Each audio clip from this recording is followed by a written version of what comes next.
जय हिंद बच्चों। जैसा कि आप जानते हैं कि केवीएस एनवीएस इस बार एक साथ परीक्षा आयोजित की गई थी और पिछले सालों के तुलना में एकदम प्रारूप बदल गया था। मतलब पहले प्री था, फिर मेंस आपका, और मेंस में भी ऑब्जेक्टिव क्वेश्चंस नहीं, ऑब्जेक्टिव भी थे और सब्जेक्टिव क्वेश्चंस भी थे। पहले एनवीएस केवीएस अलग अलग होता था। इस बार दोनों की परीक्षाएं पहली बार एक साथ कंडक्ट कराई गई। पहले अब एक मेन बैरियर आपका प्री तो खैर हो ही गया, उसमें जीएस खाली पूछा था। मेंस में आपका सब्जेक्ट था ही, उनका भी सिलेक्शन जिनका होना था वो हो गया। तो सबसे पहले तो उन्हें बहुत बहुत बधाई जिन्होंने केवीएस एनवीएस का मेंस क्वालिफाई किया। अब सवाल उठता है इंटरव्यू का। तो अभी भी लड़ाई उनके लिए बाकी है। अंतिम पायदान से गिरना और ज्यादा मतलब दुखदाई होता है। जैसे आप लूडो खेल रहे हैं और 99 पे सांप काट ले, 99 पे सांप काट ले, अब फिर शुरुआती में पहुंच जाते हैं। वही हाल यहाँ भी है। अपनी इतनी मेहनत से प्री निकाला जो कि एकदम जीएस वाला था, फिर आपने सब्जेक्ट निकाला और अब आपकी बारी एकदम 99 पे पहुंच गए हैं। ठीक है, मतलब 99 क्या कहें, 95 98 पे पहुंच गया। जिस दिन इंटरव्यू देंगे उस दिन 99 वाला चक्कर होगा आपका। तो इंटरव्यू में भी लगभग 3 में 1 का होना है। मतलब अभी भी कंपटीशन आपका 3 लोग, 2 लोगों से और है, आप खुद और 2 वो। अब वेटेज तो जरूर कम किया गया है, लेकिन एक एक जैसा कंपटीशन में जाते हैं एक एक मार्क्स महत्वपूर्ण होता है। तो इंटरव्यू के लिए, इंटरव्यू के जो तैयारी कर रहे हैं वहां देखिए तैयारी क्या करना होता है। बहुत ज्यादा मतलब यूपीएससी टाइप का तो होता नहीं है, या एनडीए टाइप से 5 दिन का इंटरव्यू तो होता नहीं है हमारा। कुछ बेसिक बातें आपको ध्यान रखना है। अगर आप यहाँ मेरे साथ इंटरव्यू देना चाहते हैं, मतलब पैनल के साथ, तो आपको डेट बताई जाएगी। वहां आप डेमो इंटरव्यू भी दे सकते हैं, आप मॉक इंटरव्यू आप दे सकते हैं, जिससे कि आपका क्या है, कॉन्फिडेंस बढ़े। लेकिन आप घर पे, जैसे दूर है, यहाँ प्रयागराज नहीं आ सकते, तो घर बैठे भी उसकी तैयारी आप कर सकते हैं। तो इंटरव्यू क्या है, जैसा जानते हैं कि 2 पार्ट में होता है। 2 पार्ट में क्या कि सबसे पहले तो आपका इंटरेक्शन जो पैनल होगा उनके साथ, और फिर 50% तो लगभग वेटेज उसका रहता है, और 50% वेस्टेज मतलब जितने मार्क्स का है आपका 50% वेटेज आपका क्या है, आपकी मेथोडोलॉजी की होगी। आपकी क्या मेथड है आपका पढ़ाने का, किस टाइप से पढ़ाते हैं, कितना आप कॉन्सेप्ट क्लियर करते हैं। तो दोनों मिलाकर के फिर फाइनल आप पे इंटरव्यू में मार्क्स दिए जाएंगे। तो सबसे पहली बात तो इंटरव्यू में क्या है, कॉन्फिडेंस आपका चेक किया जाएगा। सबसे पहले तो कॉन्फिडेंस। आप अपना इंट्रो तो देंगे ही देंगे। इंट्रो देंगे तो इंट्रो देने के लिए एक जो किसी भी इंटरव्यू का मतलब किसी का क्या कहें, लगभग सबका कहें, एक ड्रेस आपका सही होना चाहिए, बहुत नया ना बहुत पुराना। ठीक है, एक फॉर्मल ड्रेस आपका होना चाहिए, साफ सुथरा होना चाहिए। ये नहीं कि एकदम इंटरव्यू के लिए एकदम नया नया कपड़ा सिलवाए लिए, जैसे शादी ब्याह में सिलवाते हैं, नया जूता पहन लिए। ठीक, कोट पैंट ना चलेगा तो भी शर्ट पे केवल टाई डाल दें, या टाई ना हो तो भी आपका चलेगा। उसके लिए एक हम अलग से बना देंगे कि इंटरव्यू में ड्रेस कोड क्या होना चाहिए। ऐसे बहुतों को पता होगा, जिनको नहीं पता होगा उनके लिए बना दिया जाएगा। मेन यहाँ आप सवाल पे आते हैं। तो सबसे पहले बहुत लोग घबरा जाते हैं कि नहीं, अगर हमें सवाल आया तो हमें, मेरे लिए नेगेटिव ना हो जाए, हमको मार्क्स ना दे दें। तो ऐसा नहीं है। सबसे पहले वो आपका संतुलन देखते हैं, कॉन्फिडेंस देखते हैं, क्या है, बैलेंस आप है कि नहीं। क्वेश्चन पूछने पे आप नहीं आने पे घबरा तो नहीं जाते हैं। तो सबसे पहले आई कांटेक्ट होना चाहिए। आई कांटेक्ट, नजर झुका करके आप किसी भी चीज पे आप जवाब ना दें। एक मतलब घबराहट आपके अंदर नहीं होनी चाहिए। बहुत लोगों में होती है, जैसे कुछ पूछा तो घबरा गए। ठीक है, आप टीचर बनने जा रहे हो यार, और आपसे बड़ा मतलब कॉन्फिडेंस की क्या बात है। आपने क्या है, नए पैटर्न पे, मतलब आपने पूरा जीएस भी पढ़ा, जीएस आपने, फिर आपने सब्जेक्ट भी पढ़ा है, इस ऑब्जेक्टिव एग्जाम दिया है, सब्जेक्टिव एग्जाम दिया है। तो कॉन्फिडेंस लेवल तो आपका ऐसे भी हाई होना चाहिए, हाई होना चाहिए कॉन्फिडेंस लेवल आपका। किसी आदमी को सब कुछ नहीं आता, किसी भी, ये मान के चलिए धरती पर कोई आदमी ऐसा नहीं है जो जिसको सब कुछ आता है। ठीक है, अगर आप हमें भी किसी इंटरव्यूअर के सामने बैठा दें, पैनल के सामने बैठा दें, इतने दिन से मैथ्स पढ़ा रहा हूं लेकिन बहुत सारी चीजें हमें भी नहीं आती है भाई, तो आपको भी आ जाए। वो इंटरव्यू पैनल वाले भी समझते हैं कि किसी को सब कुछ नहीं आता। बस क्या है, आई कांटेक्ट आपका सही होना चाहिए। अगर किसी सवाल का जवाब आपको नहीं आता, पोलाइटली आप उसको क्या है, मना कर दीजिए आप। ठीक, लैंग्वेज का कोई बहुत बड़ा बैरियर नहीं है। हाँ, बाइलिंगुअल आपको पढ़ाने आना चाहिए, डेफिनेशंस आप लिखा सके, लेकिन आप अगर बिहार, यूपी, एमपी या इधर हिंदी बेल्ट के है, जो ना मान लीजिए आपने यूपी बोर्ड से पढ़ाई की है, बैकग्राउंड आपके सर्टिफिकेट में तो लिखा ही है भाई कि 10th आपने कहां से किया, 12th आपने कैसा कहां से किया, तो वो सारी चीजें देखिए, उससे सारी चीजें कंसीडर की जाती हैं। अब एक आईसीएसई बोर्ड से पढ़ा बच्चा गया है, सर्टिफिकेट में आईसीएसई बोर्ड लिखा हुआ है, केवी लिखा हुआ है, सैनिक स्कूल लिखा हुआ है, अब वो बच्चा, उसका सर्टिफिकेट गया, अब वो नहीं बोल पा रहा सही से, तो फिर वो नेगेटिव में आएगा। लेकिन एक यूपी बोर्ड का बच्चा, बिहार बोर्ड का बच्चा, ठीक है, अगर थोड़ा बहुत 19-20 भी है तो चलता है, अगर आप जिसमें कंफर्टेबल हो, अगर कंफर्टेबल है आप उसमें आंसर आप दीजिए, बस वो कॉन्फिडेंस होना चाहिए, जो सवाल पूछे उसका आंसर आता है और तो कॉन्फिडेंटली उसको दीजिए। आप नहीं आता है, पोलाइटली मना कर दीजिए, सॉरी सर अभी मेरे दिमाग में चीजें नहीं आ रहा, अभी मैं भूल रहा हूं इसे। बहुत सारे, सबको सब कुछ नहीं आता हमारा, तो कॉन्फिडेंस आपका सही होना चाहिए। हाँ, अब 10 सवाल में 10 सवाल का आंसर नहीं दिए तब तो निगेटिव होगा ही होगा ना। मान लीजिए 10 सवाल पूछा, 10 में आपने 5 दे दिया, 6 दे दिया, 7 दे दिए तो चलता है। 1-2 सवाल नहीं आया तो पोलाइटली उसको आप मना कर दीजिए भैया, ठीक है, मना कर दीजिए, तो वो चीजें चल जाती है। अब आप पढ़ाने गए, आप पढ़ाने गए तो सर इंटरव्यू पैनल के लिए और भी चीजें, एनईपी के बारे में आपको सारी जानकारी होनी चाहिए। एनईपी, मान लीजिए सब्जेक्ट में आपको चीजें भूल रहे हैं ना, लेकिन एनईपी के बारे में ही आपको ना पता हो। ठीक, एनवीएस के लिए, तो एनवीएस कहाँ खुला था, कब से, उसका विजन क्या है, मिशन क्या है हमारा, कि क्यों ये शुरुआत की गई थी नवोदय विद्यालय की। तो बहुत सारे टाइप के स्कूल, तो नवोदय विद्यालय की जरूरत क्या पड़ गई, वो जैसा जानते हैं कि रेसिडेंशियल है, आपको 24 घंटे वहां रहना पड़ेगा। तो बहुत तरह के सवाल पूछे जा सकते हैं कि आप 24 आवर्स, आपको अगर आपको हॉस्टल वार्डन बना दिया जाए, मतलब मास्टर के क्या, हाउस मास्टर बना दिया जाए आपको, तब आप उसको कैसे हैंडल करेंगे। बहुत सारी बातें आती हैं। केवीएस में तो अलग सीन है आपका, आप जाओगे पढ़ा करके चले आओगे, लेकिन एनवीएस में तो आपको क्या है, रहना है, वही कैंपस में ही आपको सारी मिलेगी, मतलब उससे रिलेटेड भी क्वेश्चंस आपसे पूछा जा सकता है। ठीक है, पेडागोजी के बारे में कोई बच्चा नहीं समझ पा रहा तो आप उसको कैसे समझाएंगे, जैसे कॉमन सा सवाल है, ठीक है, कि आपको सिलेबस भी आगे खींचना है और कोई बच्चा बहुत कमजोर हो, उसको चीजें समझ में नहीं आ पा रही है, तो आप क्या करो, आप क्या करोगे वहां पे कि आपका सिलेबस भी पीछे ना हो, एग्जाम भी है और सिलेबस भी आपको खींचना है और उस बच्चे को समझाना भी है हमारा। ठीक है, तो इस टाइप के क्वेश्चंस का आपको जवाब सोचे रहना पड़ेगा कि नहीं, उस बच्चे को क्लास के बाद मैं समझाने का उसमें प्रयास करूंगा, क्लास के बाद उसे एक्स्ट्रा टाइम दे करके भाई, कि अब उसको अभी क्लास को कंप्लीट करूंगा, क्लास के बाद उसको एक्स्ट्रा टाइम दे करके उसे समझाने का प्रयास करूंगा, जिससे कि बाकी बच्चों का भी नुकसान ना हो, लॉस ना हो, पढ़ाई का सिलेबस भी पीछे ना रहे और साथ ही साथ उस बच्चे की भी समस्याएं दूर हो सके।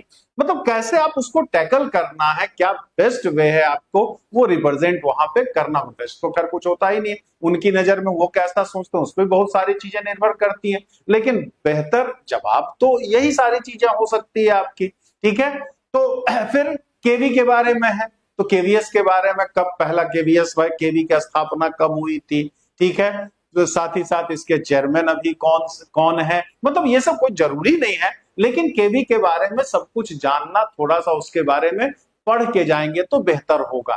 फिर आप जैसे पढ़ाने गए, आप जैसे पढ़ाने गए तो ये सब बात ध्यान देखा जाता है कि जैसे आप पढ़ाने गए, टीएनए की जाते के साथ शुरुआत हो गए, जाते के साथ स्टार्ट हो गया है ना, जैसे जो बेसिक तरीका होता है जो आपको बीएड वगैरह में सिखाया भी जाता है। ठीक, कि बोर्ड को पहले 2 हिस्से में बांट लिया हमने, डेट लिख दिया, मतलब डेट लिख दिया, उसका सब सब्जेक्ट कौन सा टॉपिक चल रहा, मतलब सब्जेक्ट लिखा, फिर सब्जेक्ट में उस क्लास में कौन सा टॉपिक पढ़ाने वाले हैं, वो बेसिक तरीका है।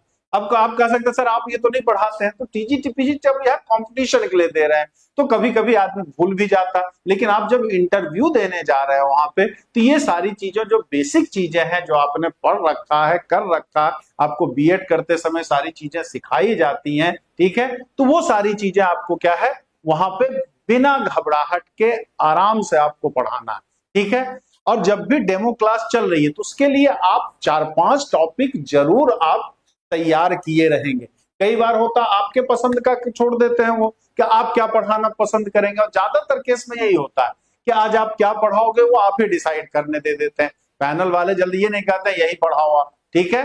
लेकिन हाँ, उसपे क्वेश्चंस बहुत बेसिक बेसिक क्वेश्चंस आपसे पूछे जाते हैं, बहुत टफ क्वेश्चंस नहीं पूछे जाते हैं। जहां पे आदमी फंसता है वो सारी चीजें पूछी जाती है। जैसे हम एग्जाम्पल में बताते हैं, मतलब एक छोटा सा एग्जाम्पल कि रूट अंडर आपने फंक्शन पढ़ा है, तो रूट अंडर एक्स स्क्वायर है, ठीक। तो रूट अंडर एक्स स्क्वायर को क्या है, कई बार लोग एक्स लिख देते हैं, मॉड एक्स लिख देते हैं। आप जानते हैं कि मॉड एक्स होता है, एक्स तो होता नहीं है, तो क्यों मॉड लगाते हैं, ठीक, इसके पीछे वजह, ठीक है। और कोई भी टॉपिक आप स्टार्ट करो तो उसका डेली लाइफ में क्या यूज है, क्या मतलब जो होता है कि एग्जाम में पूछेगा वो तो ठीक है भाई, बोर्ड एग्जाम में पूछेगा इसलिए पढ़ना जरूरी है, लेकिन डेली लाइफ में क्या यूज है, डेली लाइफ से उस चैप्टर को कैसे रिलेट कर सकते हैं, ये सारी जानकारी आपको होनी चाहिए। अब ये कहां से मिलेगा, तो अगर एनसीईआरटी आप गौर से देखेंगे, एनसीईआरटी आप गौर से देखेंगे तो एनसीईआरटी के चैप्टर के शुरुआत में या लास्ट में बहुत सारी काम की बातें आपको दी गई रहती हैं,